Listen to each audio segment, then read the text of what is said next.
Sarvodaya TV का खास कार्यक्रम खास मुलाकात का सफरनामा। इस सफरनामे में हम आपकी मुलाकात खास लोगों के साथ कराते हैं, खास शख्सियत के साथ आपको रूबरू कराते हैं। हमारे साथ इस समय वो शख्सियत मौजूद है जिन्हें किसी परिचय की जरूरत नहीं है, किसी परिचय के मोहताज नहीं है और प्रदेश में राजनीति को संचालित करने के लिए उनका नाम 1991 से जारी है। ऐसे में दलाल साहब, हमारे इस कार्यक्रम में आपका बहुत बहुत स्वागत है। जी, थैंक यू, बहुत धन्यवाद। कांग्रेस की स्थिति इस समय पूरे प्रदेश में खस्ता हाल है, क्या कहेंगे? देखिए, कांग्रेस की स्थिति खस्ता हाल अगर होती तो हमारे 31 विधायक ना होते। जी, पिछले दिनों अभी एक बाई इलेक्शन भी हमने बड़ौदा का जीता जी, और आज हालात ये हैं कि अगर हरियाणा में आज चुनाव कराए जाते हैं तो प्रचंड बहुमत से कांग्रेस की सरकार हरियाणा के अंदर बनेगी। हरियाणा के हर समाज, हर वर्ग, सभी लोग, गरीब, कर्मचारी भाई, दुकानदार भाई, कमेरा वर्ग, सब सरकार से बहुत ज़्यादा दुखी हैं, परेशान हैं, मायूस हैं और आज अपने आप को लुटा लुटा सा प्रदेश की जनता महसूस करती है, जो भारतीय जनता पार्टी ने आज गैर जिम्मेवारी और बेखुदगी इस हरियाणा के अंदर दिखाई है। जिस तरीके से राज और सरकार, प्रशासन नाम की कोई चीज़ हरियाणा में नजर नहीं आती। लोगों को इतनी उम्मीदें थी, खास करके हमारे पलवल और फरीदाबाद जिले के लोगों को तो इस सरकार से बहुत ज़्यादा उम्मीदें थी और इन दो जिलों के लोगों की वजह से ये सरकार बनी है, वरना हरियाणा के लोगों ने तो इस सरकार को नकार दिया था। तो खस्ता हालत आज कांग्रेस की नहीं बल्कि भारतीय जनता पार्टी की बहुत ही ज़्यादा खस्ता हालत है। और जब ये चुनाव आएगा हरियाणा में तो आप देखेंगे कि इनके साथ जो हरियाणा के अंदर इनकी वही गत बनेगी जो इनकी सत्ता में आने से पहले बनेगी। राजनीति के तौर पर ही आप भाजपा का विरोध करते हैं या फिर कहीं ना कहीं इंसानियत के तौर पर भी ये पार्टी को किसी तरीके से आपके विचार से किसी तरीके से गलत है? सबसे ज़्यादा दुख की बात तो ये है कि ये इंसानियत से वाकिफ नहीं है भारतीय जनता पार्टी। भारतीय जनता पार्टी इंसानियत को समझती ही नहीं है। ये केवल जाति और धर्म के नाम पर लोगों को बांटने की कोशिश करती है। झूठा प्रचार सरकार में रहते हुए भारतीय जनता पार्टी करती है। झूठे जुमले बनाने का काम करती है और अगर ये सरकार की जिम्मेवारी को समझते, राज धर्म की मर्यादाओं को समझते तो दूसरी दफा भाजपा की सरकार इस हरियाणा में बनी है। ये कुछ छोटी बात नहीं थी। इन्हें लोगों की उम्मीद पर खरा उतरना चाहिए था, लेकिन इन्होंने राजनीति के मायने ही नहीं समझे। इन्होंने केवल बदनीयती, दुष्प्रचार और जो एक भाईचारे की मर्यादा होती है, भाईचारे में एक दूसरे का सम्मान होता है। जो लोग सरकार को वोट नहीं भी देते हैं, भाईचारा तो ये कहता है कि सरकार बनने के बाद सभी लोगों को एक नज़र से देखना चाहिए। लेकिन आज दुख की बात यह है कि भाजपा की सरकार हरियाणा में जिन लोगों ने भाजपा का विरोध किया उनका तो कहना क्या, जिन्होंने भाजपा को वोट दिया, जिनकी वजह से भाजपा सरकार में बनी हुई है, आज सबसे ज़्यादा नाराजगी और निराशा अगर है तो उन लोगों में है जो भारतीय जनता पार्टी को की सरकार को बनाने में सक्रिय लोग हैं। एक बड़ा लंबा राजनीतिक करियर आपका रहा है, तो इस पूरे करियर में कभी भाजपा को आपने समर्थन किया, कभी भाजपा के साथ रहे? देखिए, भाजपा का जो समर्थन हमारा वर्ष 1996 में जब चौधरी बंशीलाल जी की सरकार बनी और मैं उस सरकार में वजीर था, तो उस वक्त भाजपा हमारे साथ थी। उनका भाजपा का और एचवीपी का गठबंधन था, हरियाणा में हमारी सरकार सरकार बनी थी और वो सरकार किन्हीं कारणों से टूटी। उसके बाद जब सरकार टूटी तो मैंने भी उस वक्त हरियाणा के हालात को देखते हुए भाजपा में जाने का फैसला किया था। मैं अकेला विधायक था जो भाजपा में गया, लेकिन भाजपा हमेशा की तरह जब चुनाव का वक्त आया तो उन्होंने चौटाला जी के सामने घुटने टेकते हुए मुझे टिकट देने से इनकार किया था। और उसके बाद से लेकर के अब तक भाजपा से वैसे राजनीतिक तौर पर हमारा कोई वास्ता नहीं है।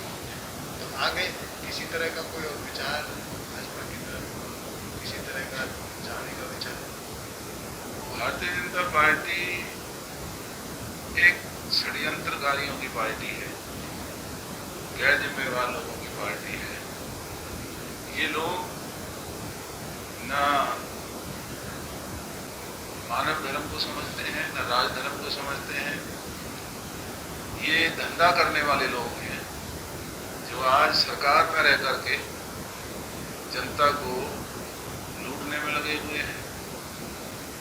कहीं कोरोना काल जैसी महामारी के दौरान भी दवाइयों की जो कालाबाजारी हो रही है, गरीब लोगों के लिए जो खाने पीने की वस्तुएं हैं उनको ऊंचे दामों पर बेचा जा रहा है। ऑक्सीजन जैसी एक बुनियादी चीज जिसकी जरूरत हर इंसान को होती है, भाजपा की सरकार में पहली दफा दुनिया के अंदर किसी देश में ऐसा हुआ है कि लोग बिना ऑक्सीजन के मरे हैं।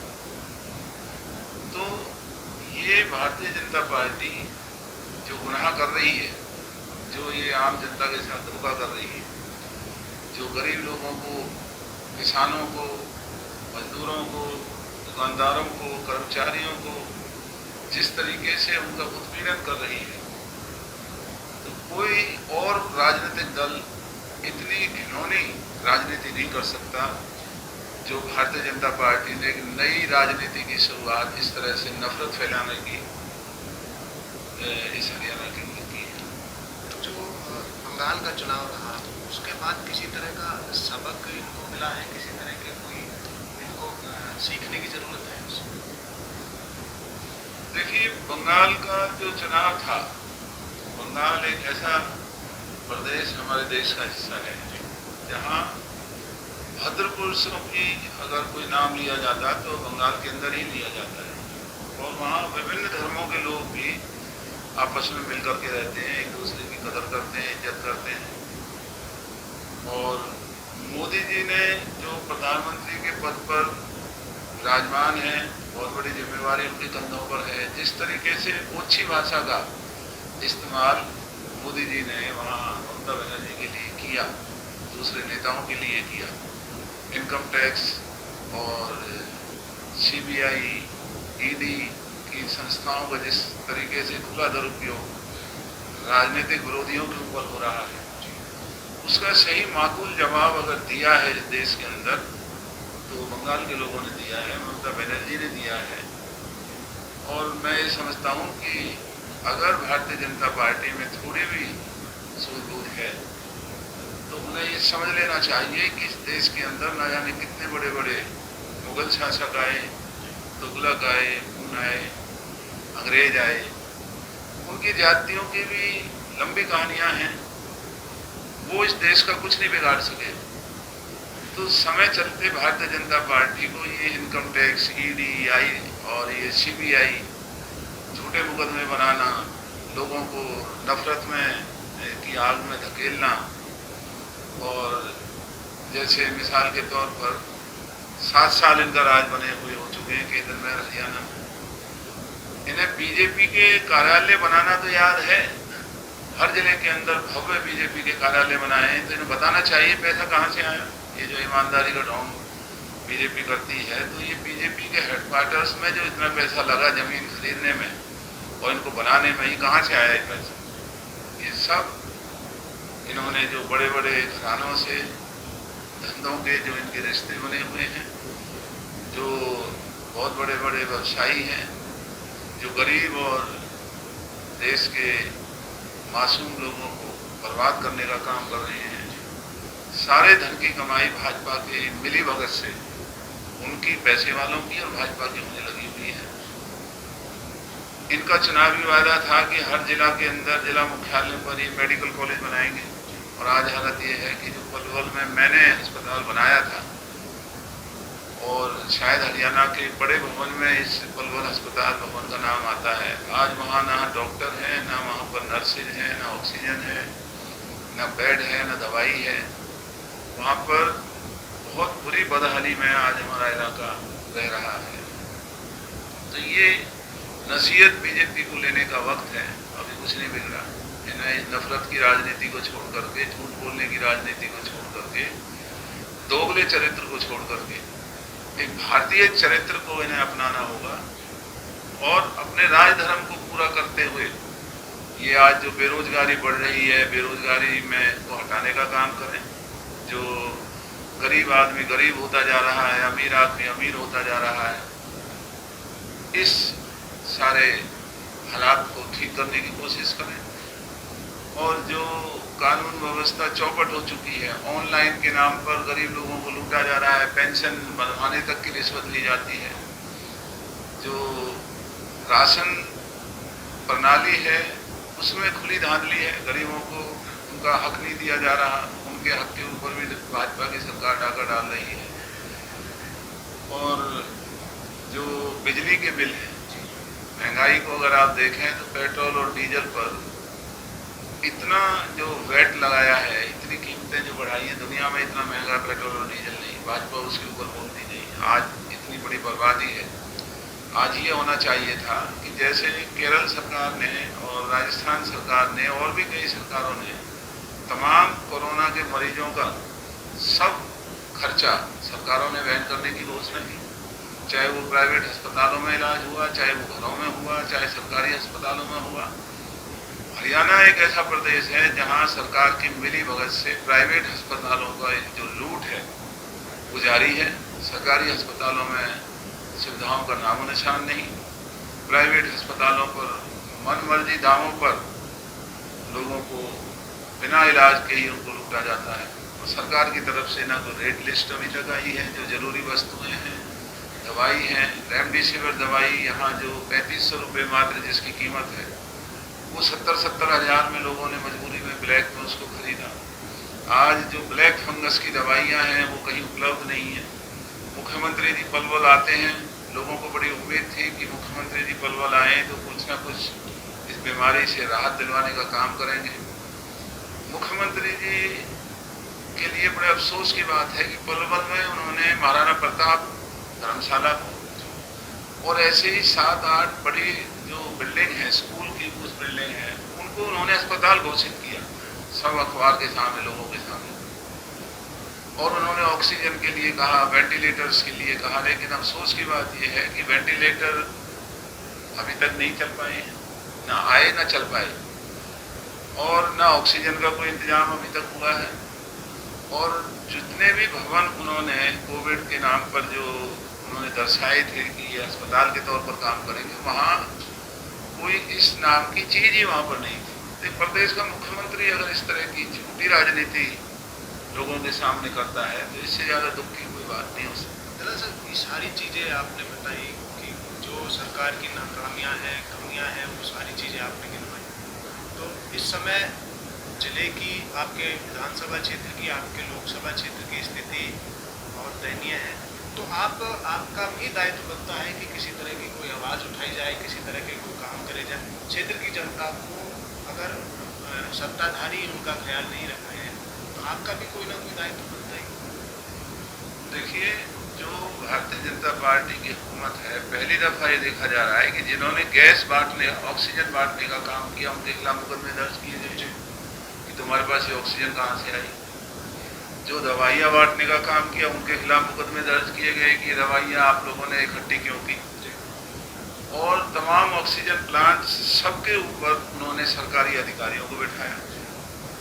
अस्पतालों के ऊपर सरकारी दफ्तरों को अधिकारी नहीं बिठाए गए कि वहाँ लूट क्यों हो रही है। ऑक्सीजन सेंटर्स पर इन्होंने अधिकारियों को बिठा करके ऑक्सीजन को अपनी मर्जी के मुताबिक बीजेपी के चहेते लोगों को ऑक्सीजन देने का काम किया। बिना ऑक्सीजन के ना जाने कितने हजार लोगों की मौत हुई है।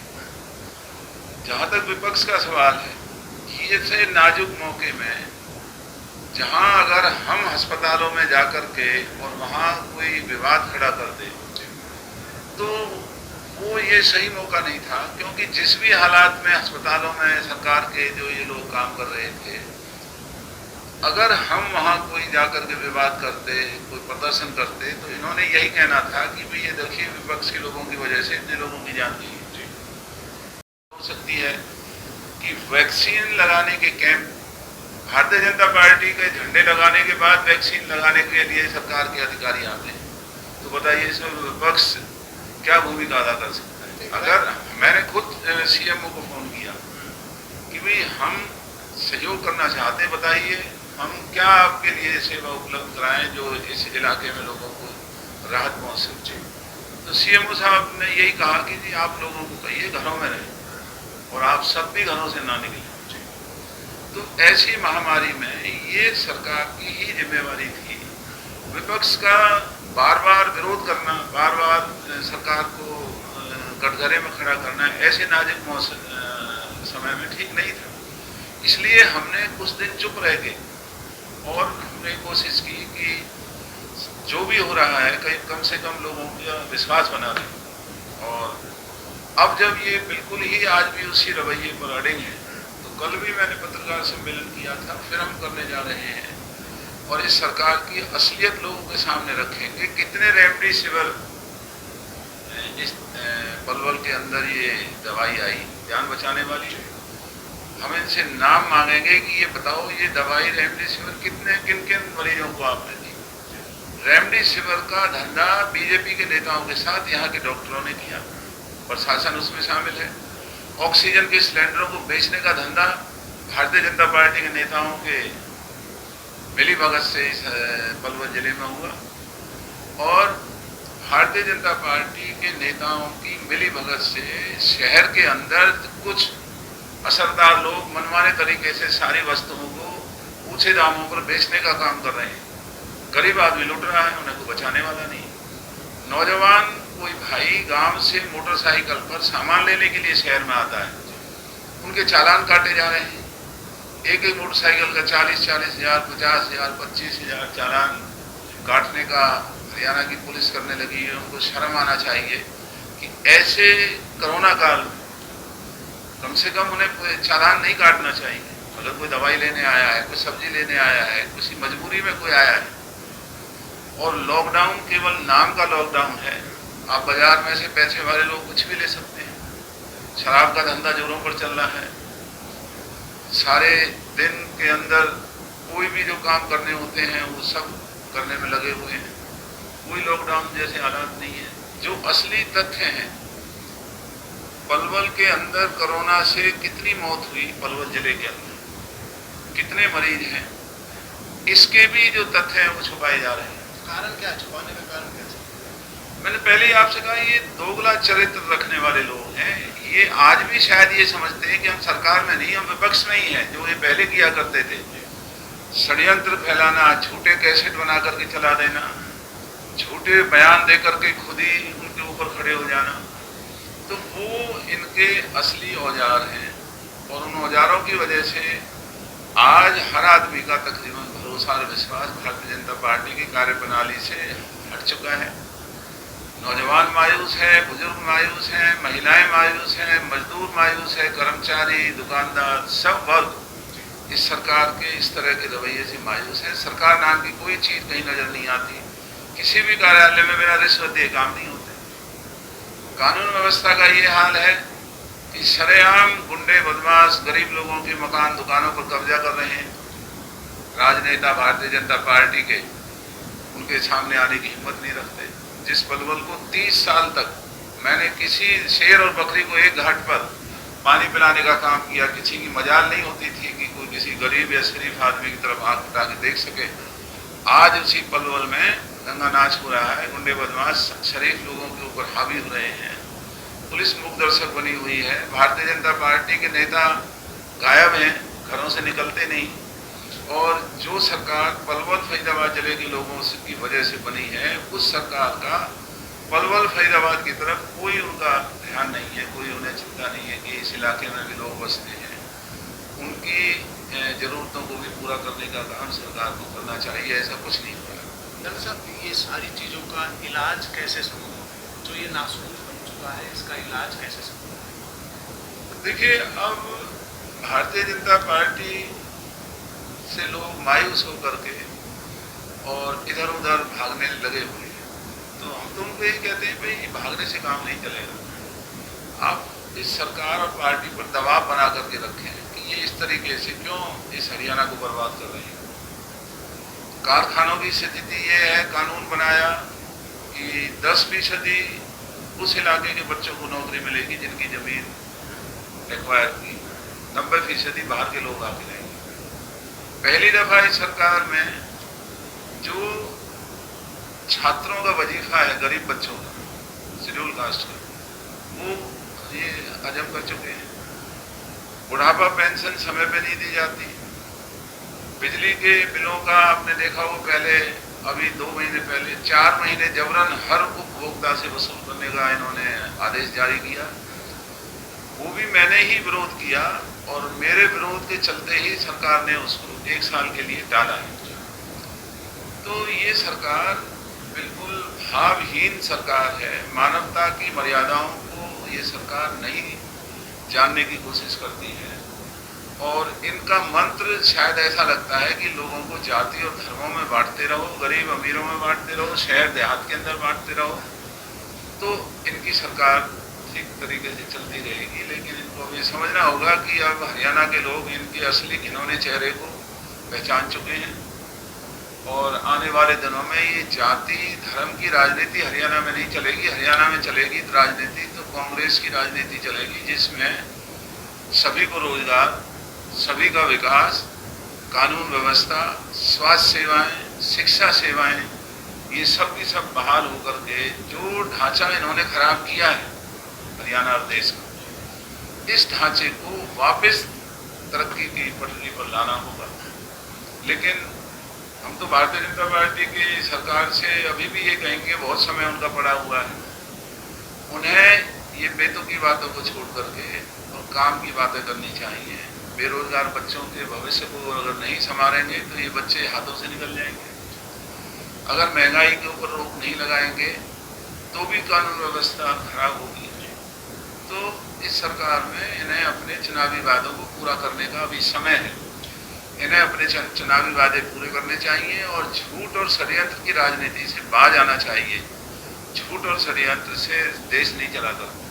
कोरोना को लेकर क्या मैसेज आप डिलीवर करना चाहेंगे, लोगों को किस तरह का सुझाव देना चाहिए? देखिए, इसमें कोई दो राय नहीं है कि ये कोरोना एक बहुत ही भयंकर बीमारी है और ये उन लोगों को प्रभावित करती है जिनके शरीर में कहीं ना कहीं कोई कमी है, उनको सबसे पहले ये प्रभावित करती है। तो इस बीमारी में सबसे पहली ज़रूरत ये है कि सोशल डिस्टेंसिंग बनाए रखें, ज़्यादा बिना ज़रूरत के बाहर ना आए और सरकार की नीयत को हम जानते हैं, ये जल्दी ही लॉकडाउन को भी खोलने की कोशिश करेंगे। ये जानते हुए भी कि आज गांवों में कोरोना पहली दफ़ा बहुत बुरी तरह से फैल रहा है, उनके आंकड़े तक नहीं लिए जा रहे हैं। एक एक गांव में 50-50, 60-60, 30-30, 25-25 मौतें हुई हैं। सरकार बड़ी बेशर्मी से ये कह रही है कि ये कोरोना से मौत नहीं हुई। अगर ये कोरोना की मौत नहीं है तो अचानक एक एक गांव में इतनी मौतें क्यों हो रही, और वही सारे लक्षण हैं। तो इस बीमारी में लोगों को भी सावधानी बरतनी चाहिए। इसके और जो हमारे सवेरे शाम हमारे जो कसरत है करने का इस देश का जो एक तरीका रहा है, ग्रामीण लोग जो अपने जीवन को बहुत ही मेहनत से यापन करते हैं, अपनी मेहनत को बनाए रखें और इस बीमारी से घबराने की ज़रूरत नहीं है। हमारे देश पर पहले भी बहुत मुसीबतें आई, लेकिन देशवासियों ने हमेशा मुकाबला किया। अब इस बीमारी में सरकार से ये समझने की ज़रूरत है कि ये भाजपा की सरकार की वजह से जो इतनी मौतें हुई, ऑक्सीजन उपलब्ध नहीं हुई, दवाइयाँ उपलब्ध नहीं हुई, तो आने वाले दिनों में जो ये कहा जा रहा है कि अभी तीसरी लहर कोरोना की आएगी जो हो सकता है बच्चों तक को नुकसान करेगी। तो इस सरकार को अभी समझना होगा कि जो भी ज़रूरत की दवाइयाँ हैं वो हर जिला मुख्यालय पर उपलब्ध कराएं, वेंटिलेटर और मंगाएं, ऑक्सीजन प्लांट बनाने के काम शुरू करें और गाँवों में जो इन्होंने लोगों को उनके हाथ पर छोड़ दिया है, गाँवों में जाकर के इस बीमारी को रोकने की कोशिश करें। मोहल्लों में, गरीबों के मोहल्लों में जाकर के जो इन्होंने राशन फ्री देने की जो घोषणा की थी उसको भी पूरा नहीं किया जा रहा है, उसको पूरा करें और धीरे धीरे इसका मुकाबला लोग करेंगे। तो सरकार और लोग मिलकर के, इसमें विपक्ष भी शामिल है, इसका मुकाबला करना ही होगा और कोई चारा नहीं। बहुत बहुत धन्यवाद कला साहब हमारे साथ जुड़ने के लिए। जी थैंक यू विनय साहब। हमारे इस कार्यक्रम में बस इतना ही और आपको खास शख्सियत से आपको रूबरू कराते रहेंगे। तब तक के लिए मुझे दीजिए इजाज़त।